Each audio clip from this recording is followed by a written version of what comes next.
Assalamualaikum warahmatullahi wabarakatuh. Alhamdulillahirabbil alamin. Salatu wassalamu ala asrofil anbiya'i wal mursalin wa ala alihi wa ashabihi ajmain. Amma ba'd. Baik, saudara-saudara sekalian, kita bertemu kembali ya dalam perkuliahan filsafat hukum ekonomi syariah yang pada kesempatan hari ini kita akan berbicara terkait dengan aksiologi hukum ekonomi syariah.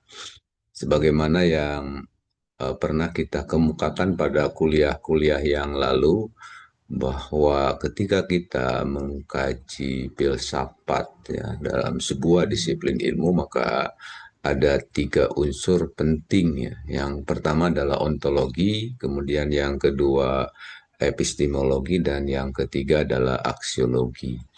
Ontologi berbicara tentang apa, tentang hakikat sesuatu. Kemudian epistemologi berbicara tentang metodologi, tentang bagaimana cara mengembangkan sebuah disiplin ilmu.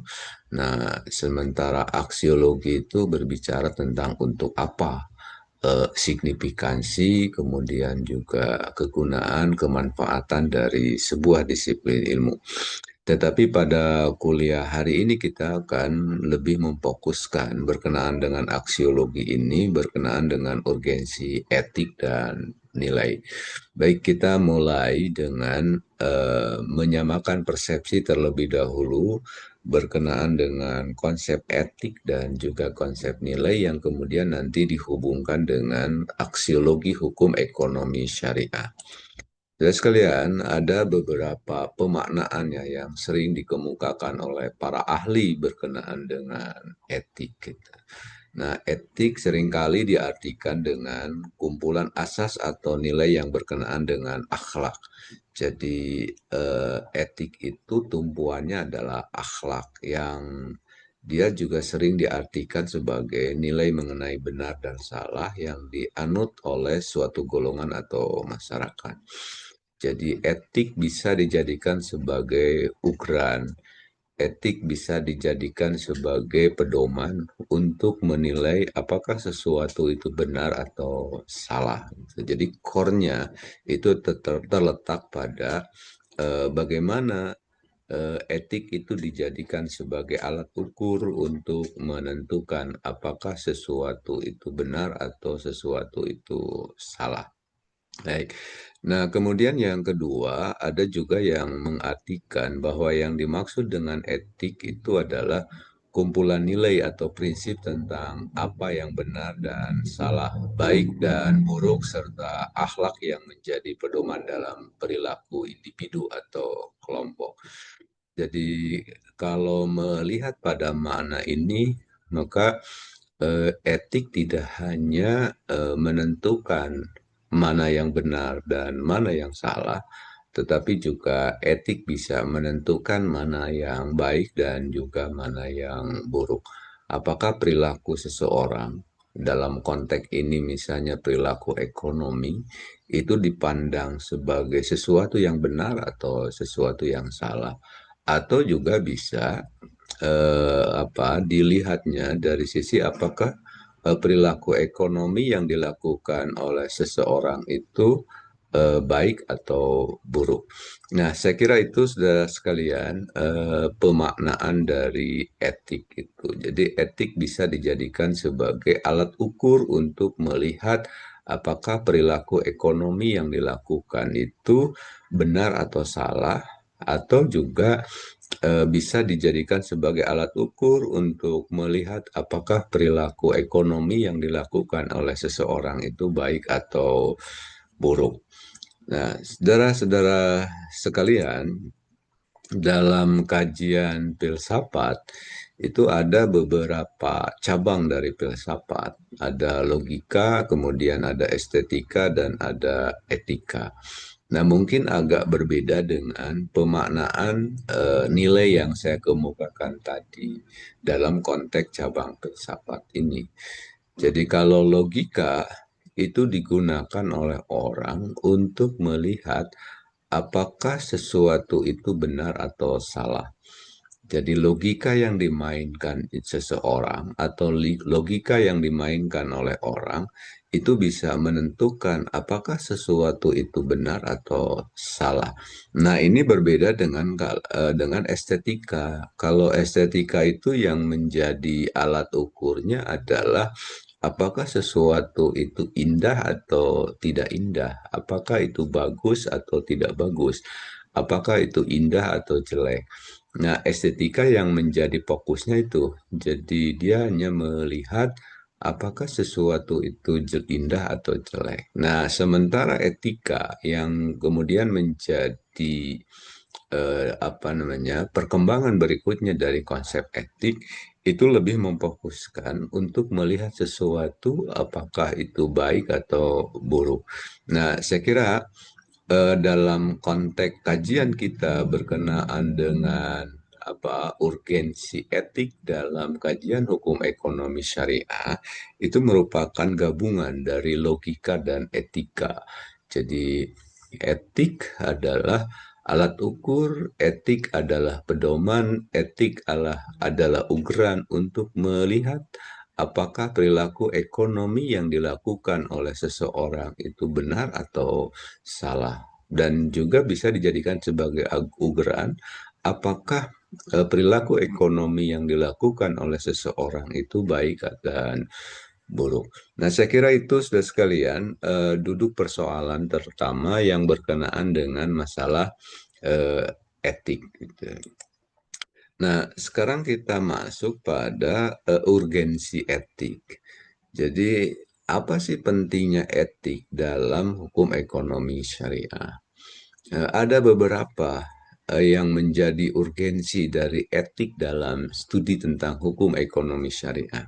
Pertama, bahwa etik itu bisa memberikan landasan moral dan kepatuhan. Jadi di dalam ajaran Islam itu kan eh, ada beberapa aturan, ada beberapa regulasi yang kemudian aturan dan regulasi itu bisa dijadikan sebagai landasan moral yang kemudian berimplikasi pada umat Islam khususnya untuk taat kepada regulasi atau aturan yang ada di dalam hukum Islam. Ini berarti bahwa perilaku ekonomi yang dilakukan oleh seseorang, terutama umat Islam, atau tindakan ekonomi yang dilakukan oleh umat Islam, itu harus patuh dan taat pada regulasi dan ketentuan yang ada dalam hukum Islam. Nah, jadi sekali lagi, saudara-saudara sekalian, bahwa salah satu dari urgensi etik dalam hukum ekonomi syariah itu untuk memberikan landasan moral dan kepatuhan itu. Kemudian urgensi etik yang kedua ya dalam hukum ekonomi syariah, dia bisa menciptakan keseimbangan antara finansial dan berkah. Maknanya saudara sekalian bahwa dalam ekonomi Islam secara keseluruhan yang menjadi tujuan utama dari ekonomi Islam adalah menciptakan falah. Falah itu artinya adalah menyeimbangkan antara kebahagiaan dunia dan kebahagiaan akhirat.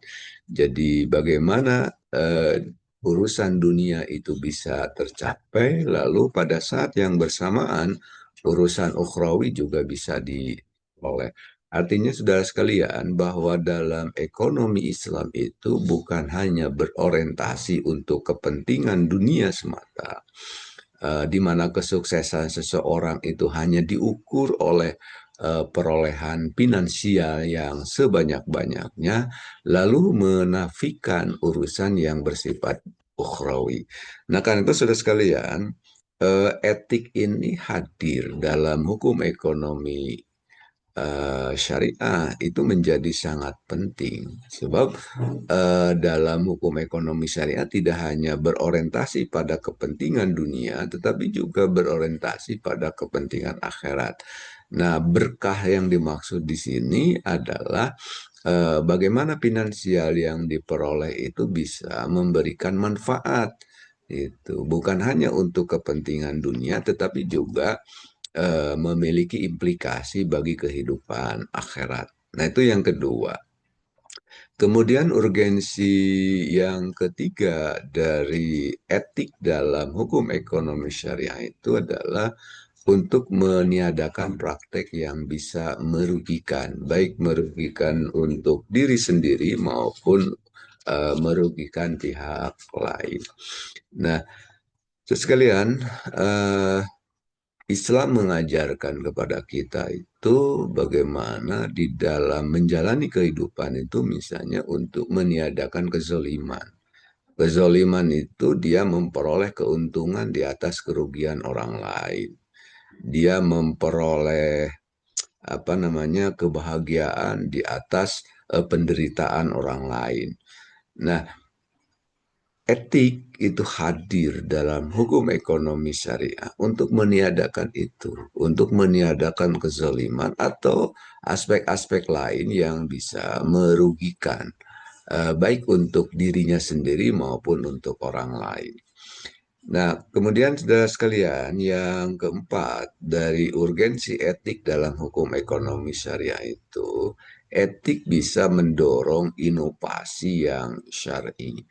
Artinya begini, saudara sekalian, bahwa di dalam hukum ekonomi syariah itu ditemukan misalnya sejumlah akad yang bisa jadi akad itu menjadi alternatif, alternatif menjadi pilihan di dalam meresponnya berbagai transaksi yang terjadi hari ini. Maka pada saat itu kehadiran akad-akad yang jumlahnya banyak itu menjadi alternatif sehingga dia bisa menjadi bagian dari merumuskan gagasan baru, merumuskan ide baru yang pada gilirannya dia menjadi sebuah inovasi yang menjadi alternatif atau yang menjadi pilihan bagi orang untuk mengembangkan perilaku ekonominya, mengembangkan tindakan ekonominya, dan seterusnya. Nah, baik saudara sekalian, itulah beberapa urgensi etik dalam hukum ekonomi syariah. Berikutnya yang akan kita kaji itu berkenaan dengan nilai. Jadi tadi sudah kita bicarakan berkenaan dengan etik. Nah, sekarang kita bicarakan soal nilai. Yang sebenarnya, saudara sekalian, antara etik dengan nilai itu tidak jauh berbeda. Baik etik maupun nilai, dia bisa dijadikan sebagai alat ukur untuk menentukan apakah sesuatu itu benar atau sesuatu itu salah. Apakah sesuatu itu baik atau sesuatu itu jelek. Hanya bedanya, kalangan filosof membedakan antara etik dengan nilai. Kalau etik itu lebih bersifat eksternal, sementara kalau nilai itu lebih bersifat internal. Jadi etik itu biasanya keluar dari luar, sementara kalau nilai itu tumbuhnya pada diri seseorang.